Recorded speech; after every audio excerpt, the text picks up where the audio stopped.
네, 정신없고 혼란스러울 때 룩 아워티 차와 함께 따뜻한 차와 함께 물론 시원하게 드셔도 좋습니다만 그 향기로운 뭐 캐모마일 티라든지 이런 게 또 우리 심신을 차분하게 또 진정시켜주지 않겠습니까? 네. 네, 룩 아워티와 함께 하시길 바라겠습니다. 자, 그러면 우리 박근영 부장님 모시고 오늘 시장 이야기 나눠보죠. RBK 투자증권 박근영 부장님 어서 오십시오. 네, 안녕하십니까? 네, 안녕하세요. 반갑습니다. 자, 오늘은 간만에 코스피보다 코스닥이 좋았던 날인 것 같아요. 네, 보통 요즘은 한참 코스피가 더 좋았고 맞아요. 코스닥이 좀 많이 주고 썼는데 네, 오늘 전체적인 분위기부터 한번 짚어보고 가겠습니다. 네, 코스피는 그냥 보합 정도, 강보합 정도 출발을 했습니다. 외국인들이 코스피 200을 매수했고 기관은 코스닥과 선물 매수 출발을 했는데 이 개장 초반 양시장 상승 출발을 하긴 했지만 코스피 200과 코스닥 150은 약보합을 형성하면서 대형주보다는 단기 소외됐던 중소형주 중심의 강세가 특징으로 시작이 됐습니다. 약세 업종이 좀 더 우세한 가운데 반도체 일부 종목이 쉬어가는 상황에서 아침부터 에코프로나 에코프로 BM, LNF 그리고 거래소에서는 LG 에너지솔루션 등의 일부 2차전지 관련주가 강세를 나타내기 시작했고요. 인적 분할 이후에 거래가 재개된 이수화학이나 개별주로서 오늘 부각이 됐던 한농화성 등의 상승이 돋보였습니다. 게다가 이제 OLED라든지 디스플레이 장비, PCB 기판업체 등의 IT 내의 선순환 구조도 오늘 특징으로 볼 수 있겠고요. 외국인의 반도체 수급 쏠림 현상도 오늘도 여전히 지속됐습니다. 주가지수 선물 강세로 장중에 2596포인트, 그러니까 2600까지 거의 언저리까지 코스피가 올랐던 상황이었었는데 10시 30분 기준 중국의 5월 PMI 발표가 나오면서 추춤하기 시작했는데요. 중국의 5월 PMI가 전추적으로 좀 예상을 하회하면서 수요 부진에 대한 우려가 나타났습니다. 사진을 띄워주시면 중국의 제조업 구매관리지수 등과 관련된 지표가 나오는데요. 파란색으로 보이는 건 이제 실제치 발표치인데 대부분 예상치 그리고 이전치보다도 별로 좀 좋지 못한 지표들이 나왔죠. 그래서 제조업 PMI나 뭐 비제조업 구매관리지수라는 이런 것들이 대부분 좋지 않게 나왔는데 다음 사진을 띄워주시면은 이제 메리츠 증권에서 올려준 사진인데요. 첫 번째 사진은 중국의 제조업 PMI 추이인데 보시면 확연하게 한 2월 정도까지 올라왔다가 3월 정도부터 다시 빠지면서 5월 달에 별로 좋지 못한 모습을 보이고 있죠. 그리고 다음 사진도 보여주시면은 두 가지 사진이 나옵니다. 위쪽에 보이는 사진이 중국의 건설업 PMI 추이고요. 두 번째 밑에 쪽에 보이시는 게 중국의 서비스업 PMI 추이인데 그나마 서비스업은 좀 버텨주는 모습이 보이긴 합니다. 리오프닝 이후에 사람들이 좀 바깥쪽으로 활동을 해서 그런 건지 그나마 건설업 추이보다는 그래도 뭐 서비스업 추이는 좀 버텨주는 모습을 보였습니다. 이제 부진한 이 중국 경기 회복세가 이제 나타나면서 결국은 오늘 의류라든지 화학, 유통 등의 관련주들은 좀 약세를 보이는 모습을 보였고요. 11시를 지나면서 또한 홍콩의 항생 지수가 연중 최저치를 재차 경신하면서 빠졌습니다. 그래요? 외국인 선물 매도도 증가하면서 코스피도 이 시간쯤에 마이너스 전환했고요. 11시 30분 기준으로 봤을 때는 외국인들이 4천억 이상의 선물 매도하면서 또 시장을 경계를 했습니다. 중국의 경기 회복 속도가 기대에 못 미치는 것으로 나타나면서 투자 심리에 역시 이제 부정적으로 작용했다 분석할 수 있는 상황이고 장 초반 2,600포인트에 근접한 코스피가 역시 반도체 중심으로 최근에 주가가 좀 올라왔기 때문에 일부 매물이 출회되면서 하락 반전했고요. 다만 투자 주체주별로 본다면은 개인들이 삼성전자나 하이닉스 등에 대한 단기 차익 실현에 나서는 반면 오늘도 역시 외국인 투자자들은 순매수를 이어가면서 반도체 사랑을 여전히 이어갔다 볼 수 있습니다. 외국인들은 오늘도 전기전자 집중 매수를 했고요. 코스닥에서는 2차 전지와 반도체를 매수했고 소프트웨어나 엔터주는 매도했습니다. 기관은 코스피에서 전기 가스 외에 대부분 매도를 했는데 코스닥에서는 2차 전지와 게임, 엔터 일부를 매수를 보였고 금요일에 장 막판에 MSCI 또 리밸런싱도 일부 있었기 때문에 종가 무렵의 일부 수급에도 영향을 미쳤다 볼 수 있습니다. 원달러 환율은 장 초반 1315원까지 하락세를 보였지만은 달러 인덱스 상승 영향에 1320원대 초반까지 다소 조금 하락폭을 축소하는 모습이었고 업종별로 본다면은 월 중순 급락세 기록했던 한국전력이 반등세 기록하면서 전기가스업이 강세로 이루어졌고요. 대한항공과 아시아나 합병 불확실성 속에 한진칼이 장중 12%대 급등인데 이게 약간 일단 지배구조 이슈와 관련된 기대감이 좀 반영이 된 것이 아닌가 조심스럽게 분석할 수 있는데 아무튼 한진칼이 장중 12%대 급등하면서 네. 운수 창고 강세를 주도했습니다.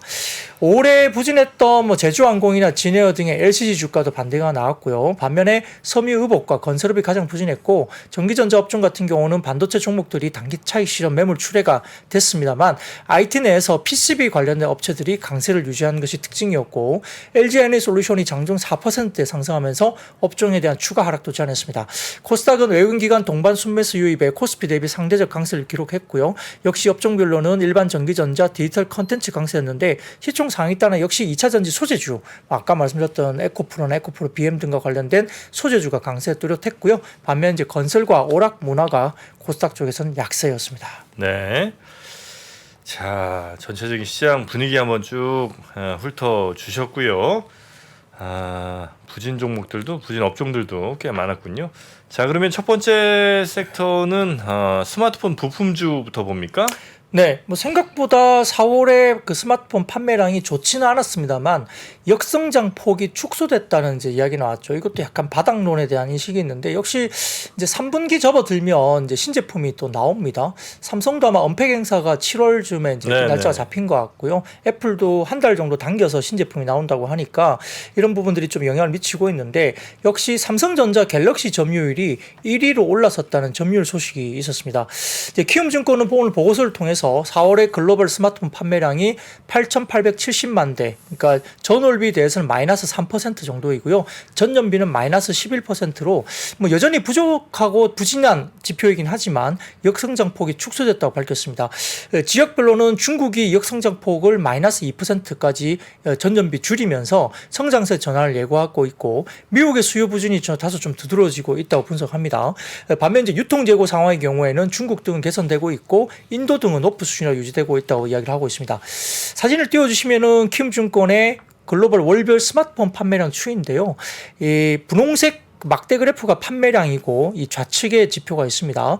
파란색 선은 증가율인데요. 전년비 증가율인데 마이너스 권역에 있습니다만 마이너스 폭이 많이 줄어들고 있는 모습이 보이죠. 그래서 역성장 폭이 일단 역성장을 하고 있지만 그 폭이 굉장히 줄어들고 있다는 점이 좀 우호적으로 이야기가 된 것 같습니다. 계속 마이너스인데요? 네, 오른쪽 보시면 증가율이 YOY로 제일 높은 곳이 0%니까 계속 마이너스이긴 하지만 최근에 2022년 12월 달에 보시면 거의 한 7% 정도까지 마이너스였죠. 역성장폭이. 근데 이제 최근에 마이너스 10%까지 역성장폭이 좀 줄어들고 있다는 모습이죠.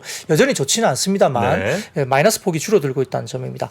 4월의 글로벌 경쟁 구도는 삼성전자가 23.3%, 꽤 괜찮습니다. 애플이 16.7%, 그리고 샤오미가 12.3%, 오포가 8.5%, 비보가 7.4% 순이기 때문에 4월의 글로벌 경쟁 구도는 삼성전자가 꽤 선전을 했다 볼 수 있겠고요. 대수 기준이겠죠, 뭐. 뭐 그렇습니다. 그렇겠죠. 네. 삼성전자 갤럭시 S23 판매량이 둔화되긴 했지만은 신규 갤럭시 A 시리즈의 양호한 성과 때문에 아마 점유율 1위가 나온 것 같고요. 갤럭시 S23 시리즈의 출시 3개월간 판매량은 1,073만 대로 전작 대비 31% 증가하면서 S23 시리즈가 꽤 좋은 반응을 보이고 있다고 보입니다. 22보다는 반응이 좋은 모양이군요. 그런 것 같습니다. 네. 일부 이제 좀 노이즈가 있었던 뭐 발열 문제라든지 좀 여러 가지 부분이 좀 개선됐다는 이야기도 있기 때문에 네. S23 시리즈가 좀 굉장히 좀 잘 팔렸다고 볼 수 있습니다. 23이 그 카메라가 화제가 좀 많이 된 것 같아요. 달 사진 그런가요? 찍고 하는 거 있잖아요. 네, 그게 해외에서도 좀 저절로 마케팅 SNS 등에서 뭐 저 일론 머스크도 왜 그거 찍어갖고 뭐 올리지 않았습니까? 네. 역시 그 카메라 기능이 요즘 나오는 신규 스마트폰에서는 제일 핵심인 것 같아요. 네. 저는 22를 쓰는데 23이 좀 발열 부분에서도 좀 혹시 낮다고 이야기를 하더라고요. 22는 발열이 좀 있어요? 예, 저는 21을 쓰는데 울트라를 쓰고 있는데 조금 이제 발열 이슈가 조금 있거든요. 뭐 네. 쓰다 보면 조금 따뜻해지는데. 겨울에 좋죠, 뭐. 예, 뭐 그런데 뭐 겨울에는 뭐 저희 집사람 손을 잡으면 되니까 크게 문제는 아닙니다만. 또 안 해. 뭐 아무튼 그런 문제가 살짝 있었다고들 네. 이야기를 하십니다. 근데 다음 사진 보여주시면 이제 주요 스마트폰 업체 시장 점유율 추이인데요.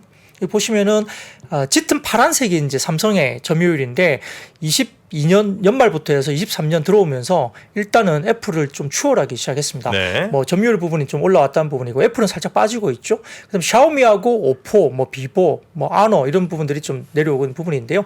역시 이제 삼성이 조금은 최근에 점유율 부분에서 좀 두드러지게 올라오고 있다고 보입니다.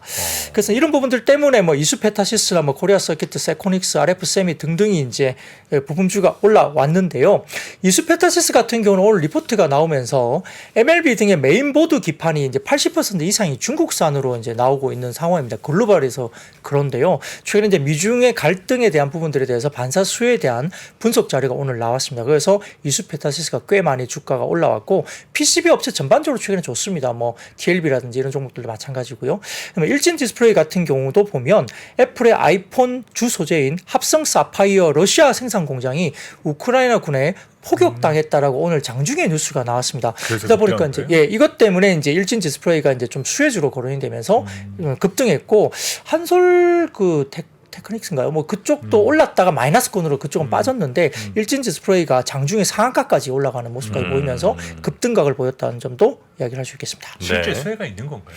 과거에 이제 일진 디스플레이가 이 사파이어 쪽은 상당히 좀 했던 사업이 있기 때문에 그 관련된 수혜주로 과거에 또 굉장히 좀 주가 좋았던 그 이제 이야기 되면서 관련주로서도 주가 올랐다는 점은 실제로 뭐 없는 사업은 아니고요. 사파이어 관련된 사업을 그 일진 디스플레이 했기 때문에 그런 부분들이 부각이 된 것 같습니다. 네.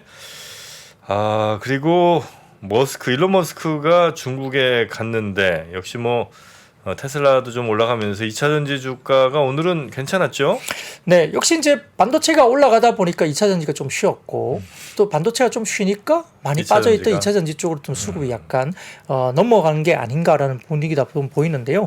역시 이제 중국 외교부도 전일 베이징에서 일론 머스크 테슬라 CEO가 친강 중국 국무위원 겸 외교부 장관과 회동했다고 홈페이지를 통해서 밝혔습니다. 그래서 테슬라가 공급망 디커플링 망 단절에 반대한다고 언급하면서 결국 이제 중국에서 사업을 계속할 용의가 있다라고 이제 중국 사업에 대한 확장 의지를 좀 밝혔고요. 머스크가 중국에서 자동차 사업을 추가로 확장할 것이라는 신호를 좀 보낸 것이 아니냐 이야기가 나옵니다. 업계 내부 인사에 따르면은 머스크가 이제 이번 방중 일정 중에 정위첸 그 CATL 그 관련된 부분과 회동을 했다 보는데요. 상하이 ESS 기가 팩토리 셀 공급이라든지 향후의 북미 지역 공장 설립과 배터리 공급 관련된 사안을 논의한 것으로 분석됐기 때문에 이런 부분들도 일부 이제 긍정적인 흐름으로 볼 수 있는 상황이고요. 여기에 따라서 지난밤 뉴욕 증시에서 테슬라가 4% 정도 상승하면서 두 달 만에 $200 선을 다시 회복을 했습니다. 이에 따라서 이제 일부 아까 말씀드렸던 에코프로 그룹이라든지 LNF 그리고 LG에너 솔루션 등의 2차 전지 대형주들이 주가가 올라왔고 이수화학이나 한농화성, V원텍 관련된 중소형주도 주가가 괜찮은 모습이었습니다. 근데 이제 오늘 보면은 미래에셋증권에서 빨라지는 전환 속도와 강해지는 협상력이라는 리포트를 내면서 2차 전지 관련된 좀 긍정적인 또 리포트를 냈는데요.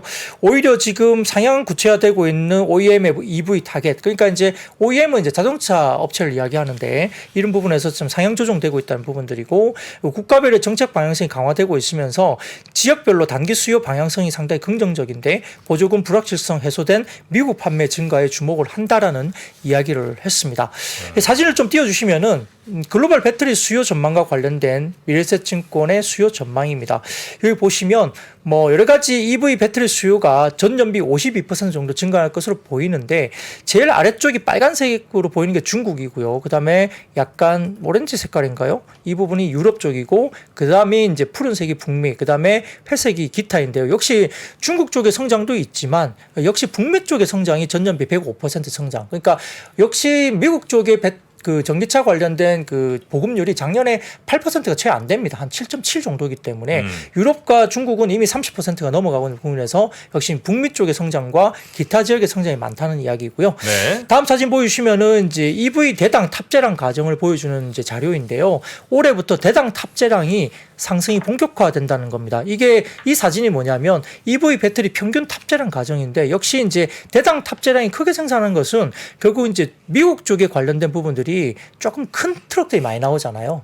뭐 사이버 트럭이나 세미 트럭 등등을 포함한 대당 탑재력이 좀 높은 신규 시장이 개화된다는 점에서 아마 EV 배터리 평균 탑재량 가정이 높아가니까 그러면 배터리도 많이 소요가 되겠죠. 그러면 당연히 소재 부분도 많이 올라갈 겁니다. 그래서 이 올해 이제 3분기 EV 배터리 수주 잔고가 뭐 1,100조 원 이상 국내에 이야기되고 있고 하이니켈 양극재 공급 계약 모멘텀이 지속되고 있고 전체적으로 뭐 분리막까지 좋아진다 이런 이야기를 하고 있는 상황입니다. 그래서 이제 다음 사진을 보여주시면 예. 수주 잔고 기준 소재별 수요량인데요. 보시면은 이게 막대 그래프가 있는데 양극재가 월등하게 당연히 뭐 수주 잔고가 많습니다. 그래서 회색 부분이 이제 역시나 LG 에너솔루션, 그다음에 이제 약간 오렌지 좀 옅은 오렌지 색깔이 이제 SK온, 그다음에 좀 짙은 오렌지 색깔이 이제 삼성 SDI인데 어쨌든 LG 에너솔루션이 이제 가장 크게 양극재 쪽에서는 차지하고 있고 전체적으로 봐서는 양극재가 440조 원, 음극재가 88조 원, 전해액이 33조 원, 분리막이 66조 원, 동박이 44조 원 정도로 시장 규모가 상당히 많이 크게 나타나고 있습니다. 그래서 이거 누가 받았다는 거야 이거는? 국내 업체들. 양극재 회사들, 음극재 회사 다 모아갖고 네네네. 합해서 네네 그렇습니다. 합해서 이거는 어디 향이냐 이걸 이제 3개 정도로 나눠갖고 보니까 LG 엔솔, SK온, 삼성 SDI가 이 정도 비중으로 나온다는 거죠. 네, 그렇죠. 그리고 다 합친 게 이제 양극재, 음극재, 전해액 다 이제 따로따로 이제 막대를 그린 거고 거기에서 LG 에너솔루션과 SK온, 삼성 SDI가 어떻게 받았는지에 대한 물량을 이제 나타내는 겁니다.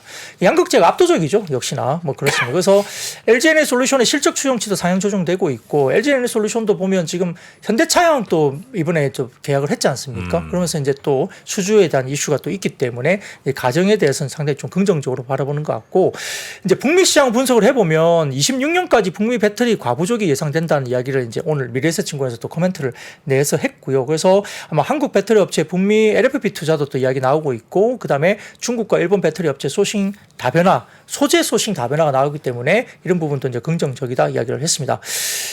리튬 가격 추이를 좀 가져와 봤는데요. 다음 사진을 띄워주시면 그게 나옵니다. 수산화 리튬과 탄산 리튬의 추이인데 이게 이제 중국 쪽의 리튬 가격입니다. 그래서 오렌지 색깔이 수산화 리튬, 검은색이 탄산 리튬인데 고점 대비 많이 빠졌다가 최근에 다시 튀어오르는 모습을 보이고 있고요. 네. 특히 탄산 리튬 같은 경우는 중국 쪽에서 아마 30만 위안 정도까지 올라왔습니다. 그게 18만 위안까지 빠졌다가 30만 위안까지 올라왔으니까 최근에 반등 강도도 꽤 강하게 나오고 있다는 점도 있는 상황입니다. 그래서 리튬 가격이 올라가면 상품 가격도 올라가기 때문에 상당히 조금은 2분기가 조금 주춤할지 모르겠지만 3분기 정도부터는 이 리튬 가격이 반영이 되면서 아마 상품 가격도 올라오겠죠.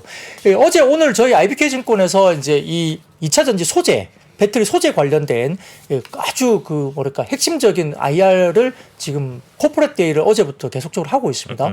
어제는 제가 포스코 퓨처엠을 만났고요. 네. 오늘은 에코프로 BM까지 제가 오늘 만나봤는데 직접 만났습니다. 그래서 이야기를 좀 들어보면 포스코 퓨처엠 같은 경우는 2분기에 원소재 가격이 좀 빠지면서 아마 상품 가격이 아마 ASP가 한 5% 정도 조금 빠진다라는 이야기를 언급을 했고요. 근데 크게 많이 빠진 건 아니죠. 조금 슬로우 할 수 있지만 그래도 나쁘지 않을 것 같고 오늘 에코프로 BM을 만나봤더니 이게 중국의 리튬 가격이 많이 빠졌는데 실질적으로 에코프로 BM이 하는 리튬 가격의 거래는 아시아 가격, 물론 이제 아시아는 중국 가격도 포함되겠지만 네. 아시아 가격이 별도로 있다고 합니다. 그 중국 가격의 하락폭보다 아시아 가격의 하락폭이 훨씬 적답니다.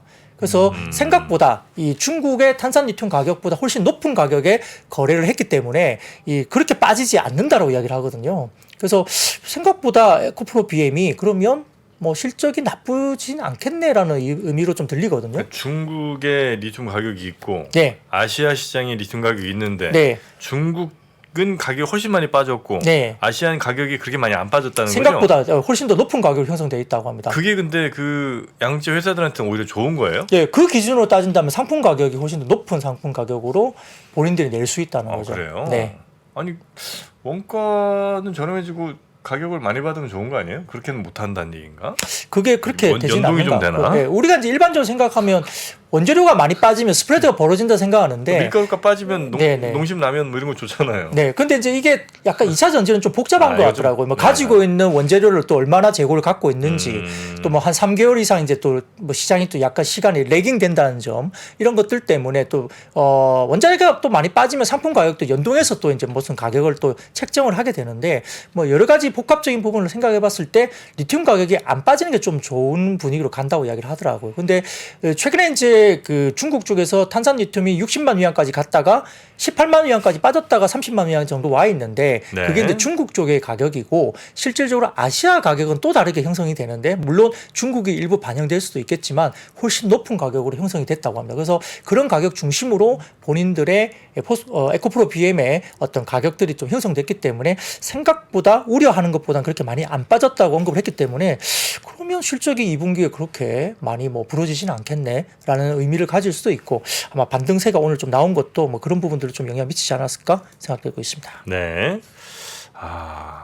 확실히 그 2차 전지에 대한 관심들이 뭐 여전히 아직까지도 제일 뜨거운 것 같아요. 반도체보다 여전히 아직은 2차 전지가 개인 투자자들 사이에서는 훨씬 더 관심이 좀 많은 것 같은데 뭐 증권사나 뭐 기관들 여기는 반도체 관심이 더 좀 센가요? 역시 뭐 투탑이긴 하겠습니다만. 그 숫자에 대한 부분에서는 네. 반도체에 대한 관심이 당연히 클 수밖에 그래요? 없고요. 그런데 이제 1분기에 2차 전지가 보여주었었던 그 저력 때문에 이제 조금 혼선이 조금 찾아온 상태인 것 같아요. 그러니까 지금 반도체도 좋아진다라고 그러고 네. 또 엔비디아나 미국 반도체 기업들이 급등하는 것들을 보니까 자꾸 이게 오버랩되는 거죠. 그래서 근데 뭐 사실 이 2차 전지도 그렇고 반도체도 대부분 소비자들이 해외 쪽이거든요. 그러다 보니까 같이 움직이기보다는 지금과 같이 이렇게 약간은 엇박자가 나는 것이 더 좋을 것 같아요. 네네네. 그래서 투자자분들도 이 반도체와 2차 전지의 어떤 그 균형감을 계속적으로 조금 찾아보시고 저울질해 보는 것도 투자하는 데는 또 중요한 힌트가 될 수 있을 것 같습니다. 그렇습니까? 자, 여튼 오늘 2차 전지가 오랜만에 좀 활짝 웃는 그런 날이었던 것 같고요.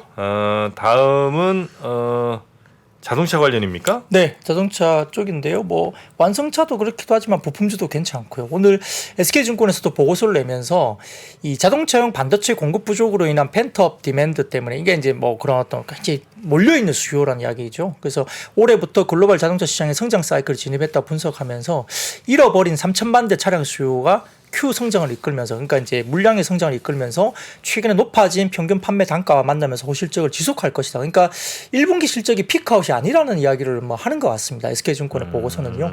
그 사진을 좀 가져와 지금 봤는데 피크아웃 논란이 좀 있죠, 자동차. 1분기 너무 잘 나왔으니까요. 이만큼 또 잘 나올까 계속 그렇게 이제 생각을 하는 거죠. 피크아웃 얘기까지 나올 정도인데 주가가 여기에서 멈췄다는 건 너무 이상한 거 아닙니까? 아닌가? 그렇죠. 이 정도가 원래 그럼 현대자동차, 기아차의 정말 최고치라는 건가? 20만 원 뭐 이렇게가? 왜냐면 네네.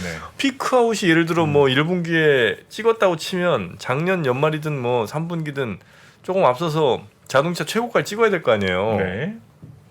근데 뭐 17만, 18만 뭐 이러지 않았습니까? 그런데 이제 네. 최근에 현대기아의 그 마진이 예전하고 비교해서 너무 좋아진 거예요. 그러니까 이제 조금씩 그 기대감이 조금씩 더 커지는 거죠. 이렇게 높은 마진 속에서 만약에 조금 더 판매 대수가 더 늘어나면 그래 아니면은 미국 점유율이 더 오르게 되면 또 우리가 기대할 수 있는 부분들이 있으니까.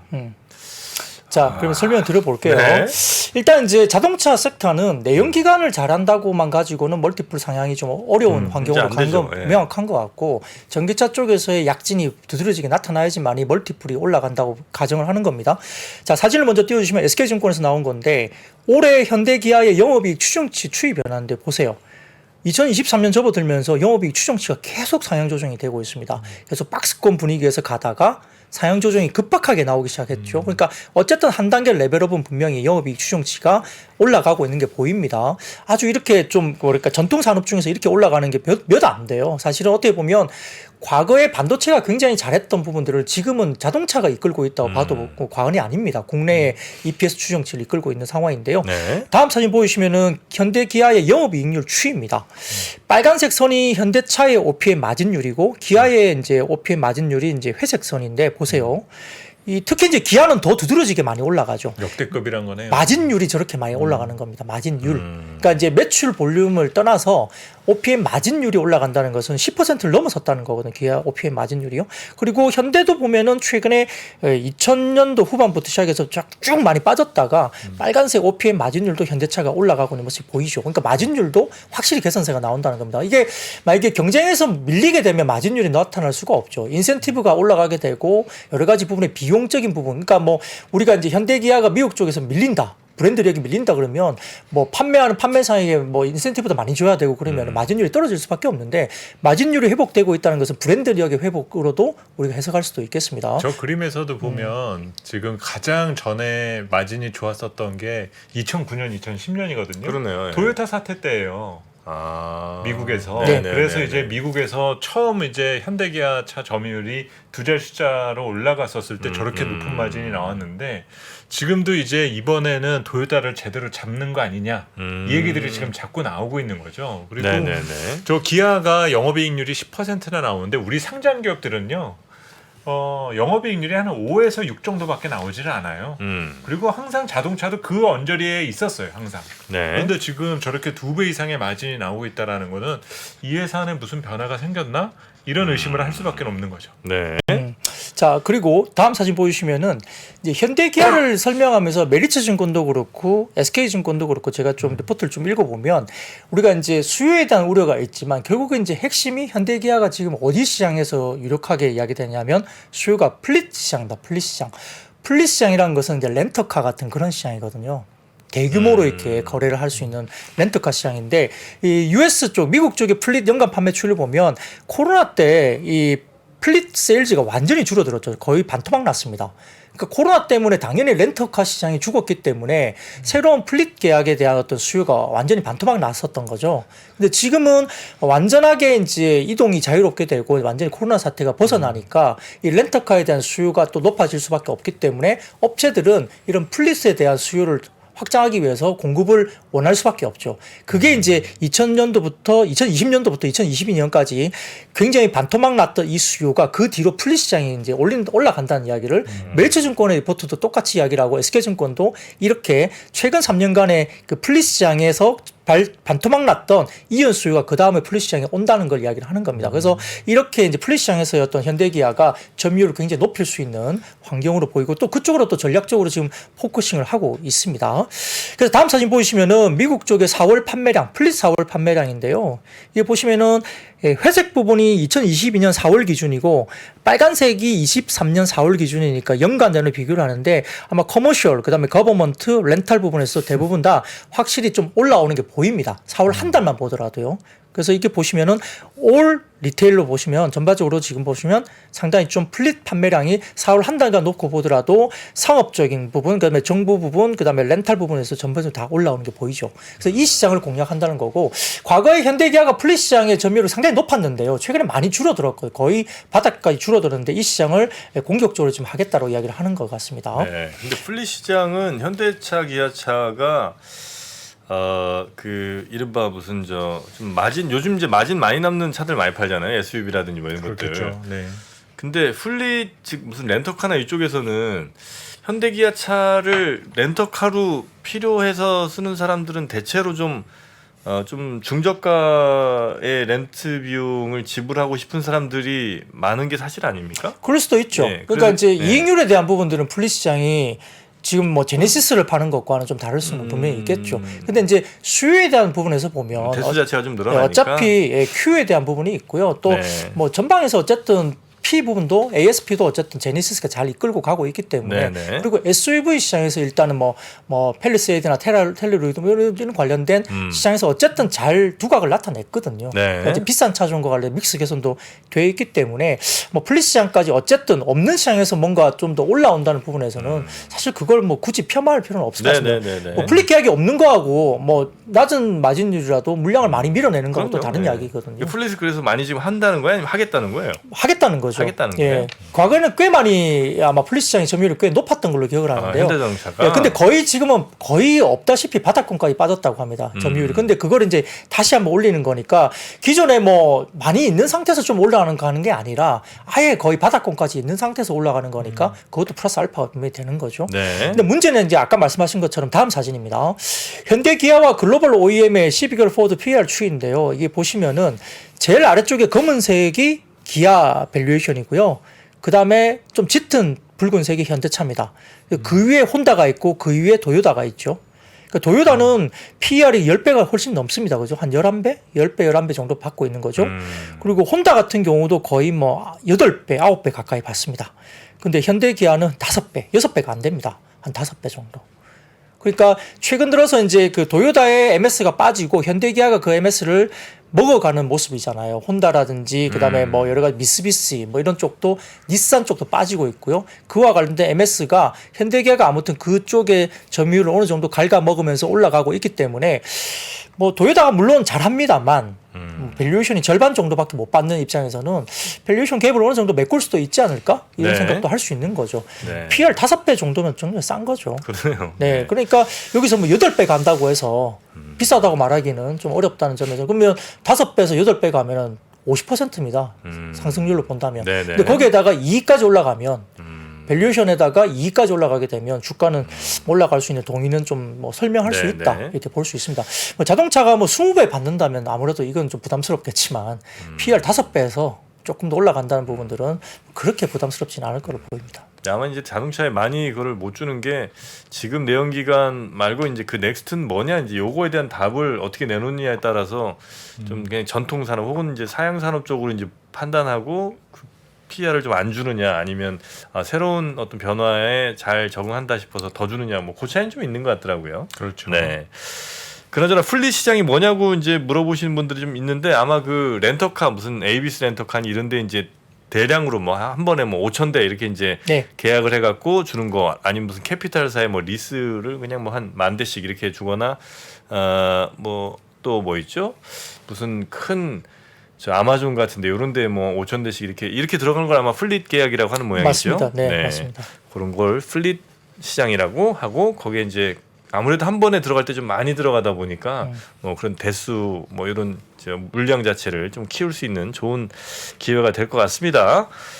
자 그리고 역시 뭐 엔비디아 얘기가 빠질 수가 없네요. 네, 언론에 따르면은 엔비디아가 컴퓨텍스 타이페이 2023에서 이 차세대 자율주행 로봇 대여를 관리하는 신규 플랫폼 아이작 AMR을 공개한 것으로 뉴스가 나왔습니다. 이 아이작 AMR은 뭐 자율주행 로봇을 구조화되지 않은 환경에서 안전하게 작동하기 위한 시뮬레이션이나 그다음에 검증, 배포, 최적화 관리하기 위한 플랫폼으로 알려져 있고요. 엣지 투 클라우드 소프트웨어 서비스와 뭐 컴퓨팅 하드웨어로 구성된 언어의 뭐 어떤 뭐 플랫폼으로 알려집니다. 뭐 말은 좀 어려운데 아무튼 뭐 뭔가 플랫폼을 가지고 로봇을 뭔가 좀 이렇게 관리하는 뭐 그런 것으로 생각하시면 될 것 같습니다. 네네. 아이작 AMR은 그 엔비디아 큐옵 소프트웨어를 활용한다고 하는데 큐옵 소프트웨어는 제가 뭐 정확하게 잘 모르겠습니다만 그 소프트웨어를 자체적으로 이제 활용을 하고요. 로봇 이동 경로를 최적화하고 시스템 개발자는 엔비디아 옴니버스 아이작 심이라는 쪽의 시뮬레이션으로 디지털 트윈을 생성하면서 로봇을 시험해서 뭐 작업 정확도를 좀 더 높으면서 제어를 하는 뭐 그런 쪽에 관련된 무슨 이야기인데 소리예요? 이야기를 잘 모르겠어요. 그러니까 본인도 모르는 거 갖고 네. 어떻게? 그러니까 뭐냐면 소프트웨어를 이용해서 네. 플랫폼을 가지고 로봇의 이동 경로를 최적화하면서 네. 뭔가 관리를 하고 그것 때문에 이제 작업의 최적화를 이제 이끈다는 겁니다. 네. 그 제가 소프트 최근에 이 비슷한 기술을 무슨 좀 소리 짜놨어? 스타디한 적이 있었거든요. 그러세요? 뭐 보면 이제 우리가 자동차, 그러니까 그 공장에서 로봇팔이 왔다 갔다 하잖아요. 네. 그럼 로봇팔이 왔다 갔다 하다 보면은 이게 그 옮기는 제품에 대한 크기나 이런 거에 따라서 충돌 위험이라는 것이 생겨요. 그럴 수 있겠죠. 근데 이거는 항상 매뉴얼로 정해진 것들로 가다 보니까 네. 일어날 수 있는데 여기다가 생성형 AI를 넣게 되면 스스로 판단하는 거예요. 이게 부딪힐 위험이 생긴다라고 하면 속도를 제어한다거나 네네네네. 경로를 바꾼다거나 이런 것들이 가능해진다는 거죠. 로봇들이 이렇게 막 이렇게 움직이다 각자 움직이다 보면 얘 이렇게 딱 충돌할 수도 있는데 그렇죠. 얘가 오는 거를 얘가 계산해서 여기에선 지금 내 속도를 줄이든지 아니면 밑으로 내려가든지 맞아요. 해서 충돌을 네. 피한다든지 네. 이거가 이제 뭐 스마트 팩토리에서도 쓰일 수도 있고 아니면은 그 물류 그렇겠네요. 유통, 배달 이런 데에서도 이게 쓰여질 수 있는 거여서 상당히 이 관련돼서 지금 연구가 많이 네네네. 이루어지고 있습니다. 물류 쪽에 보면 막 엄청 많은 로봇들이 막 계속 돌아다니면서 그죠. 맞아요. 물건 이렇게 싣고 뭐 이러는 거 하던데 그런 거 할 때 여러 개의 로봇들을 동시에 제어할 수 있는 그런 소프트웨어 같은 걸 그렇죠. 말씀하시는 이제 거죠. 거기에 이제 엔비디아의 뭐 자체적인 뭐 플랫폼 이런 거죠. 엣지 투 클라우드 뭐 이런 소프트웨어 서비스도 네네. 자체적으로 있고 이거 하는 회사들은 엄청 많아요. 지금 많아요? 네, 많습니다. 네, 네. 그래요. 네, 엔비디아도 하고 있다라는 거죠. 그렇죠. 네. 예. 근데 이제 요런 거에 핵심되는 칩이 또 역시 엔비디아 칩이 모양이군요. 뭐 관련된 뭐 엔비디아가 결국은 어쨌든 지금 그와 관련된 부분을 끌고 가는 상황이기 때문에 엔비디아는 참 대단하다. 그럼 뭐 지금 시가총액이 어마어마하죠. 예. 엔비디아가 젠슨왕인가? 아닌가? 네, AMD가 네, 네, 맞아요. AMD가 AMD가 리사수죠? 네, 젠슨왕이 아마 젠슨왕이 엔비디아. 음. 나이가 몇 살이나 되죠?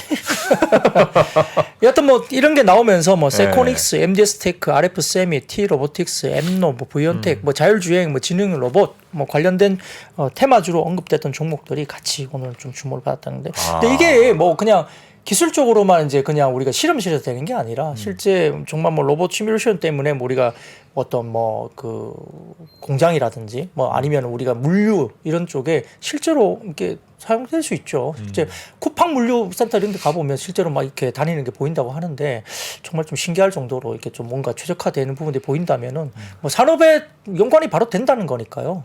현실화 될 수 있습니다. 네네네. 띠동갑입니다. 63년생. 네, 63년생입니다. 지금 시청자 실시간 댓글에 어디 황씨냐고 물어보는데 네, 그건 잘 모르겠습니다.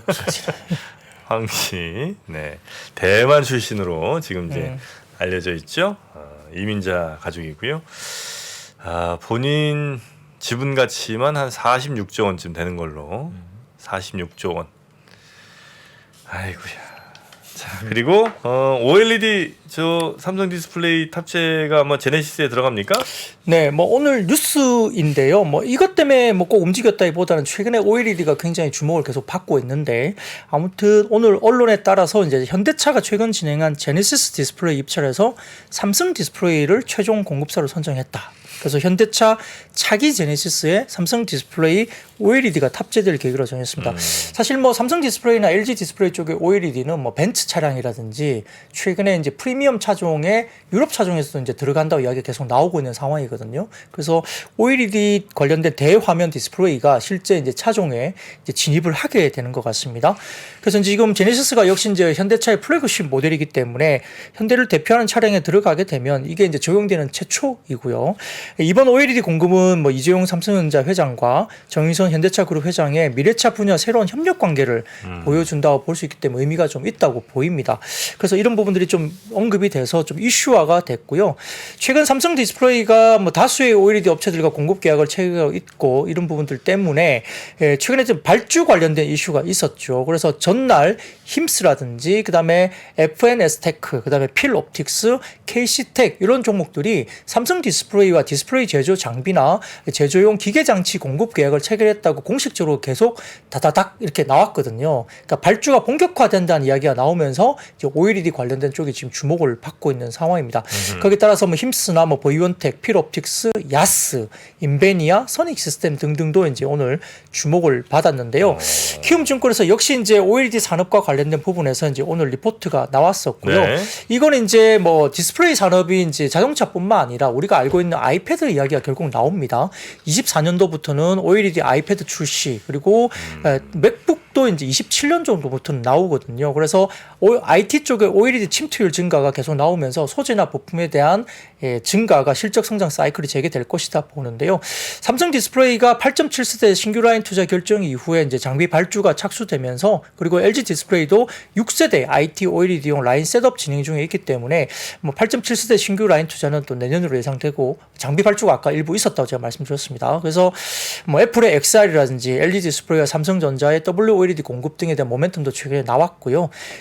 뭐 LG 디스플레이는 삼성전자 쪽에 이제 올해는 한 2-30만 대 정도, 그리고 내년부터는 200만 대 정도 TV 패널용 이야기가 나왔기 때문에 이런 부분도 최근에 이슈화 됐습니다. 더군다나 삼성 디스플레이가 최근에 이매진 인수를 하면서 올레도스 기술과 관련된 고도화 작업이 되고 있는 상황도 보여지고요. 역시 이제 WOLED에 컬러 필름을 이제 붙이는 그런 게 애플 쪽에서 나올 텐데, 네. 그걸 좀 더 진화한 것이 RGB 쪽에다가 이제 뭔가 이제 뭐 FMM 마스크를 한다든지 아니면 그냥 뭐 다이렉트 패터닝을 한다든지 이런 기술로 진화가 될 텐데, 결국 그런 부분에 대한 부분들이 애플이 이제 삼성 쪽하고 지금 이제 차기작, 그러니까 WOLED에 컬러 필터 불칭 말고 RGB를 이용한 부분에 대해서 이제 순차적으로 OLED 쪽에 이야기가 계속 나옵니다.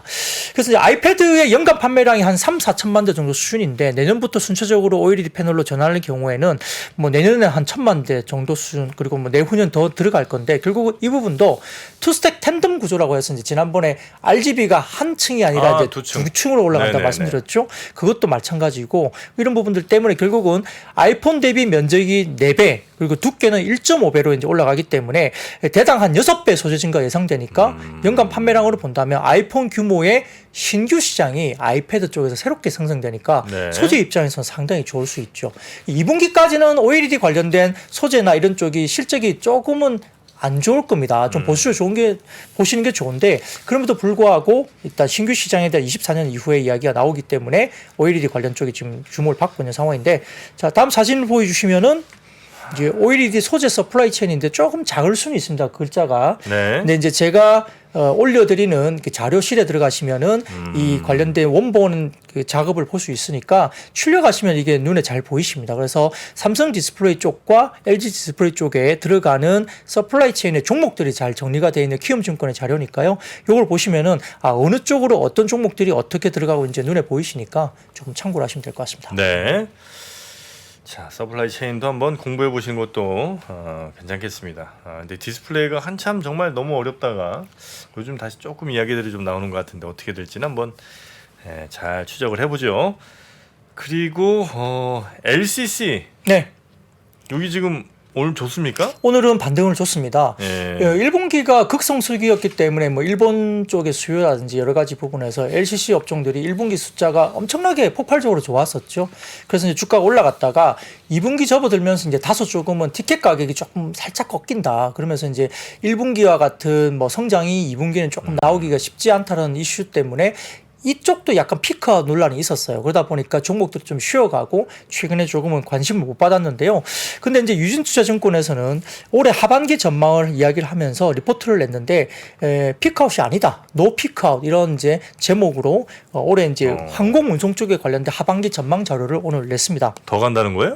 그렇습니다. 그래서 수요 입장에서 본다면은 내국인 쪽의 아웃바운드 수요가 강세가 지속되고 있고 또 인바운드 외국인들의 방한 외국인들 수요도 그리고 환승 수요도 계속적으로 증가하고 있기 때문에 국제 여객 수요 강세가 지속되는데 아직까지는 내국인들이 해외 쪽으로 나가는 게 좀 더 강합니다. 수요 자체는. 근데 이제 외국인들이 국내로 들어오거나 아니면은 국내를 거쳐서 가는 환승 수요도 국제 여객선 쪽에서 상당히 좀 수요가 있다라고 올라온다고 이야기를 하는 것 같고요. 공급 측면에서도 이야기 되는데 항공기 생산 차질이 지속되면서 신규 기제 도입이 늦어지고 있고요. 국내 항공사들이 코로나 이전 수준까지 항공사를 늘리려면 최소한 2년 이상이 걸리는 것으로 보입니다. 그리고 올해 국내 항공사의 항공기 순증은 0대입니다. 그 항공기를 못 들여오는 거예요. 수요가 있어도 못 들여옵니다. 그래서 그 이야기를 좀 들어보면 자, 사진을 띄워주시면은 유진투자증권의 국내 항공사 기재 도입과 말소 추인데요. 이게 보시면은 약간 푸른색 막대 그래프가 순증을 나타내는데 약간 들어온다는 얘기인가요? 예? 들어온다는 얘기인가요? 비행기가? 네, 그렇죠. 플러스 마이너스 순증을 나타내는데 이게 파란색, 짙은 파란색이 등록, 신규로 들어오는 거고요. 회색이 말소입니다. 그러니까 기존 거를 이제 없애는 말소라는 거죠. 그 비행기가 해체된다는 얘기죠. 그렇죠. 이게 못 쓰는 거니까 예를 들어서 뭐 그냥 말소를 시켜버리는 거고, 그다음에 등록을 신규로 이제 갖고 와서 등록을 하는 건데 등록 대수도 워낙 작고 말소 대수도 있다 보니까 순증은 제로입니다. 올해 같은 경우는. 그래요. 네네네. 그러니까 이제 20년, 21년은 이제 더 마이너스가 없어졌고 비행기들이. 그렇죠. 22년에는 살짝 늘었는데 올해는 제로예요. 네. 등록이 일부 있긴 하지만 말소가 또 있기 때문에 순증이 아예 없는 거죠. 네. 비행기값 떨어질 리는 없겠네요. 그렇죠. 뭐 그렇습니다. 네, 티켓값 떨어질 일이 없겠네요. 당장. 그래서 이제 2분기가 살짝 떨어지긴 했습니다. 워낙 1분기가 극성수기였고요. 일본 수요도 있었고 또 방학 시즌이기 때문에 또 뭐 일단 뭐 대학생들 포함한 이렇게 많이 나가기도 했는데 2분기로 접어들면 역시나 이제 약간 그 극성수기가 좀 지난 상태였기 때문에 살짝 티켓 프라이스가 좀 빠지긴 했습니다. 혹시나 해가지고 제가 하반기에도 이렇게 몇 개 일정들을 좀 찾아봤거든요. 네. 근데 여전히 가격이 엄청 높더라고요. 비싸요. 예. 그래서 그냥 포기? 예? 포기?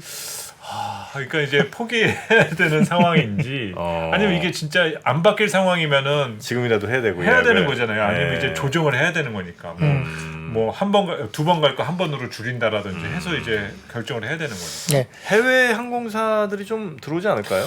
그러게요. 이제 그거는 이제 좀 같은 노선이 있으면. 네네네. 그래서 다음 도표를 좀 띄워주시면 이것도 재밌습니다. 두 번째 사진 띄워주시면 항공기의 리스사의 유휴 항공기가 감소 추세다. 그러니까 항공기 리스하는 쪽에서의 조금 거기서도- 남아 있는 항공기 대수도 이제 빠지고 있으니까 이 항공기를 늘리기가 되게 어려운 환경이고요. 또 실제 제가 이제 뭐 티웨이 항공이나 다른 쪽에 좀 미팅을 좀 해보면 기장을 구하기도 어렵대요. 요즘에요? 예. 코로나 시절 때 또 많이 그만두셔가지고 새롭게 이제 항공기를 가져와도 항공기를 몰 만한 기장을 확보하는 게 되게 어렵다고 합니다. 그래요. 네, 뭐 승무원들은 잘 모르겠어요. 근데 이제 기장분들 그 기준으로 봤을 때는 항공기 운항을 할 수 있는 기장분들을 뭔가 확보하는데도 너무 어려움이 있기 때문에 실질적으로 항공기 대수를 또 늘리는 것도 물리적으로도 어렵지만 그래서 이제 증편을 하기가 되게 힘들다고 이야기를 하더라고요. 그러다 보니까 이제 티켓 가격이 굉장히 좀 뭐랄까 타이트하게 좀 높은 형성이 계속적으로 좀 이어질 가능성이 있다고 네. 하는 겁니다. 그래서 그런 부분들이 이루어지면서 오늘 이제 LCC 쪽과 관련된 종목들이 조금 이제 네. 올라오는 모습이 있고, 근데 이제 한진칼이 오늘 좀 많이 올랐거든 사실은. 근데 그거는 이제 아시아나 뭐 이렇게 대한항공의 합병 관련된 이슈가 생기면서 네. 그게 조금 힘들어지니까 뭐 약간 지배구조 이슈가 한진칼 쪽에서는 시장이 좀 돌았고 어제 오늘 좀 급등했습니다. 네. 한진칼이 뭐 그 부분이 좀 있었다 볼 수 있습니다. 기장분들이 진짜 좀 부족해서 일을 많이 하셔서 그런지 항상 목소리가 피곤해 보이세요, 그분들. 기장입니다. 그분들이 기장입니다. 안녕하세요. 이렇게 하는 거 한 번도 못 들어보고 기장입니다. 항상 서울 도착했습니다. 아, 많이들 피곤하신가 네. 생각을 좀 했었습니다. 피곤하죠 아무래도. 네. 약간 좀 그래도 차분한 게 좀 듣기 좋지 않을까요? 아, 그래서 그런가요? 흥분된 상태에서 운전을 하시면 오히려 더 불안해. 불안해할 것 같은데. 불안해 승객이 불안할 것 같은데. 그래서 밝은 목소리로 네. 좀 많이 피곤하신 걸로 알겠습니다. 자, 다음 섹터도 가볼까요? 네, 그 국제 식량 위기 고조가 나오는데요. 근데 이건 조금 제가 보기에는 좀 다른 것 같아요. 그 최근에 보면은 그뭐 사료나 곡물, 밀이나 옥수수 이런 것 같은 경우는 상당히 많이 빠지고 있거든요. 특히 이제 밀이라든지 이런 쪽은 많이 지금 굉장히 많이 빠졌습니다. 그리고 하향 안정세 될 걸로 보고 있기 때문에 최근에 이제 러시아하고 우크라이나 관련된 쪽에 관련해서 일부 이제 협정이 좀 또 다시 뭐 약간 파기가 될 수 있다. 그러니까 협정은 우여곡절 끝에 했지만 러시아가 뭐 안 지킬 수 있다. 뭐 이런 이야기도 나오긴 하지만 그에도 불구하고 밀이라든지 여러 가지 곡물 가격은 또 하향 안정세가 되고 있습니다. 그래서 오히려 2분기 넘어서면 3분기 정도부터는 이제 밀이나 이런 가격이 이제 한 3개월 정도 레깅을 하기 때문에 팜유라든지 밀을 많이 쓰는 라면 쪽은 상당히 좋아질 거라는 분석 자료가 많이 나오거든요. 그래서 밀이나 팜유가 빠지는 것이 반영되는 게 올해 3분기 정도부터라고 합니다. 그러니까 이제 삼양식품이나 뭐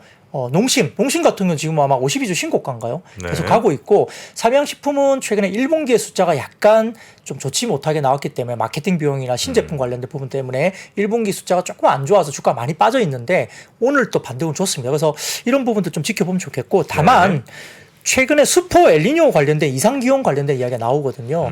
3년 동안 라니냐가 왔을 때 그게 없어지면서 곡물 가격이 하향 안정화됐는데 슈퍼 엘니뇨가 오는데 이게 어디 쪽이냐면 남미라든지 일부 태국이라든지 이쪽에 오는데요. 이쪽 관련된 무슨 원당이라든지 그다음 우리가 알고 있는 커피 가격을 올립니다. 최근에. 그래서 뭐 대한제당을 포함한 원당 가격에 대한 이슈가 좀 있고요. 그다음에 커피 가격이 좀 좋아진다는 부분들 때문에 가격이 올라가니까 한국 맥널티 같은 종목들이 또 반응을 받는 거죠. 그래서 원당과 커피는 좀 올라가는 추세이고요. 밀이나 다른 팜유 쪽은 하향 안정화된다. 이렇게 보시면 될 것 같습니다. 네. 자, 한 섹터만 더 살펴볼까요? 네, 한 가지만 말씀드릴게요. 네. 시멘트 가격 추이입니다. 시멘트. 네, 언론에 따르면은 작년 한 해 34%에 달하는 역대급 가격 인상을 단행했던 시멘트 업계가 7월 달에 14% 추가 인상을 할 걸로 보입니다. 이렇게 되면 시공비도 굉장히 많이 올라갈 가능성도 있죠. 그래서 그 국내 7개 시멘트 제휴사 중에 생산 능력 연간 1,010만 톤 생산을 하는 1위인 쌍용 C&E가 오늘 7월부터 일정 벌크 시멘트 가격을 톤당 14.1% 인상한다고 합니다. 아마 10만 4,800원에서 11만 9,600원으로 인상하고요. 주요 공문을 수요업체에게 발송했다고 알려졌습니다. 그래서 아마 이런 부분들 때문에 아마 좀 영업이익대에서 최근에 뭐 작년에 좀 힘들었다 이렇게 이야기를 하면서 올해 1분기 영업 손실이 발생하고 부득이 가격 인상을 단행한다 네. 이야기를 했기 때문에 아마 나머지 6개사도 조만간 인상 대열에 합류할 가능성이 높겠죠. 1위 업체가 했으니까. 그래서 뭐 삼표 시멘트나 뭐 일부 시멘트 업종들이 좀 올라왔는데요. 좀 걱정입니다. 이렇게 되면은 여러 이제 시공 비용이나 시공사 관련된 부분들도 올라가기 때문에 각종 단지들이 좀 어려움이 많이 있겠죠. 그러면 주택이나 이런 부분들이 좀 힘들어지면서 좀 우려가 있습니다. 재건축도 굉장히 민감하시니까. 민감하죠. 네. 네. 재건축 지금 준비 중이시거든요. 예, 알고 있습니다. 알고 계시죠? 강조하시죠. 지금 강조하시죠. 조합장님. 조합장님이시고. 네, 네. 저는 조합은 아직 아니기 때문에 그렇군요. 준비위원장. 준비위원장. 네. 보시면 와, 조합장 되시면 사실 회사 그만두셔야 되는 거 아닙니까? 이제 뭐 여러 가지 뭐 대안을 생각하고 있습니다. 대안을 생각하시는군요. 왜냐면 그 조합장이 보통 큰일이 아니더라고요. 그렇죠. 그 뭐 한두 푼 정도 움직이는 게 아니라 이몇 세대시죠 지금? 저희가 단지가? 뭐 한 800세대 800세대면 대충 뭐 한 10억씩만 따져도 이게 돈이 장난이 아니더라고요. 그렇군요. 네, 그래서 만약에 조합장 선거 나가서 또 되시면 아마 우리가 박 부장님 뵙기가 굉장히 어려워질 아니, 겁니다. 3%는 계속 나올 겁니다. 그렇습니까? 네. 자르시지만 않으면 3%는 뭐 조합장님 진짜 이거 웬만한 중소기업이에요. 네, 여튼 좋은 회사랑 잘 계약하시기 바라겠고요. 저희는 지금 메이저 탑 5가 다 붙어가지고 다 붙었어요. 예. 큰일 났다. 크게 문제는 안 될 것 같은데. 거기서 로비 엄청 들어올 텐데. 아니, 로비가 문제가 아니라 문제는 시공비 때문에 걱정이 많아요. 이 너무 비쌉니다 지금. 주민들의 그 건설비 그걸 좀 낮추기 위한. 그렇죠. 분담금이 핵심이잖아요. 그러니까 재건축은 핵심은 딱 두 가지예요. 금융과 시간. 금융과 시간. 네. 얼마나 빨리 진척될 수 있느냐. 그리고 금융을 어떻게 잘 조달하느냐. 금융은 낮은 금리로. 우리 박 부장님이 뭐 전문이신데 금융은 뭐 걱정 없죠. 네. 그리고 시간도 이제 노이즈가 없어야죠. 네. 뭐 비대위 나와가지고 뭐 조합장 끌어내리고 싸우고 뭐 그런 건 안 된다. 공격하고 그러면 안 되죠. 네. 그게 없어야만이 그렇게 한 1년 정도만 지나면요. 각 조합원당 뭐 세대수당 뭐 1억씩 막 올라갑니다. 네. 그 사이에 금리 비용 때문에. 지역 주민들 이 같은 조합 주민들을 잘 설득하는 게 또 정치력입니다. 그렇죠. 근데 이제 뭐 네. 결국은 이제 뭐 비대위들이 나오면서 뭐 나왔어요 지금? 아니요, 없죠. 네. 저희는 아예 없는데 다른 단지들은 그렇게 싸우다가 서로 이권 다툼 때문에 싸우다가 그런 다 경우가 되게 손해 많습니다. 그렇게 그러면 되면. 나머지 조합원들이 다 손해 보는 거죠. 네. 어쩌면 몰래 비대회가 지금 만들어질 수 있으니까요. 네, 그럼 철저하게 감시하시고요. 네, 크게 걱정 안 합니다. 준비를 잘하고 있기 때문에. 나오셔도 상관없습니다. 네, 비밀 경찰들 KGB 운영하시기 바라겠습니다. 자, 함께해 주신 우리 박근영 부장님 고생 많으셨습니다. 고맙습니다. 네, 감사합니다. 네. 복잡하고 어렵게 느껴지는 재무제표와 용어들, 친절한 투자 멘토 사경인 마스터가 매주 새로운 콘텐츠로 알기 쉽게 설명해드립니다. 재무제표 분석과 포트폴리오 구성, 뭐 양대 재무제표라고 그러면 대차대조표랑 손익계산서가 있거든요. 매수 매도 방법, 이렇게 사는 게 좋겠네, 이렇게 사면 좋겠다. 근데 이렇게 살려면 뭘 해야 되냐면요, 나머지 3분의 1은 놔둬봅니다. 어디까지 가는지. 실전 투자 팁까지 알려드립니다.